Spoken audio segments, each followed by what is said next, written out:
But if I could think of a fantastic Friday night, what would I do? I think mates, Shane Warne, poker, few beers. You've done that a couple of times. Tell us about those nights and how competitive. Yeah, regularly. We're lucky, obviously, massive Saints supporter, passionate Saints man, played under 19s for St Kilda, and we got to meet him through the time at the Saints, and it became a regular thing to play poker night at Warney's house. It was generally Wednesday nights. It was, when we had Wednesday night poker night, and we were very lucky because we'd go to his man cave, and if you could picture a man cave, it was phenomenal. And he had a room. He only had some memorabilia. He didn't have a heap of memorabilia, but what he had, it was almost like a museum, like they were in glass plaques. So he had his the cricket ball for his hat trick.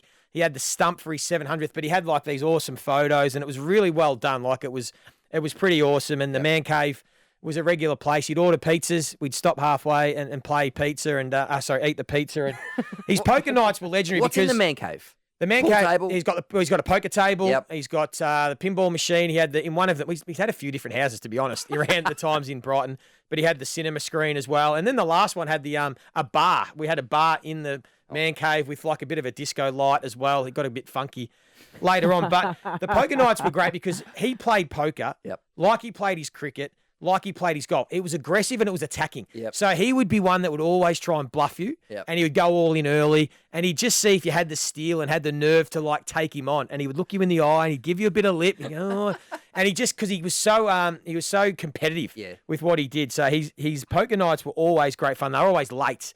We used to sit there, and he's a great storyteller. Like he was such an engaging, so people could have their opinions of Warney and judge him on some of the things he's done from afar. But when you actually got to meet him, he was a very, very likable man. He was very charismatic. He was very warm, and he was very charming, and he was a great storyteller, and we had a lot of fun with him. And even, we were lucky enough to go to his engagement party with Liz Hurley. Oh, wow. So Aaron and I we went to his engagement party at Club 23 at Crown. Wow. And Erin came along. She'd only just been going out with me mustn't have been for too long. And how was that? She was only just been going out with me.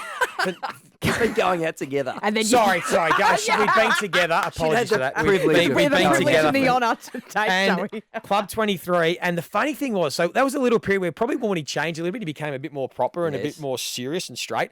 And he told everyone we had to say hello to her as Elizabeth. We couldn't call her Liz. Oh. So the instruction was you had to say hello, Elizabeth. So we got to meet Elizabeth, which was quite cool. But it was always great fun. And then the other memory that I have, which my mate has owed me for life, is we got Warney to get us into the rooms after one of the days play, the Boxing Day test. Wow. And we got to go into the rooms and have a beer, and there was Darren Lehman was in there, and Adam Gilchrist and Andrew Simons, and they were sort of having a beer and got to say g'day and have a chat to them. So we were very, very lucky to spend a lot of time with Warney. Mad Saints, man. Was he always into you about the footy? Oh, yeah, always had an opinion on the Saints. And like I said before about the way that he did everything, he was aggressive and attacking.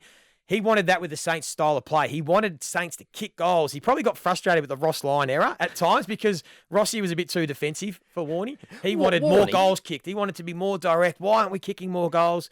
He sort of had that approach. So, we had a lot of the guys have got fond memories of Warney. Had a lot of time for the Saints and everyone down there, and he will be sorely missed.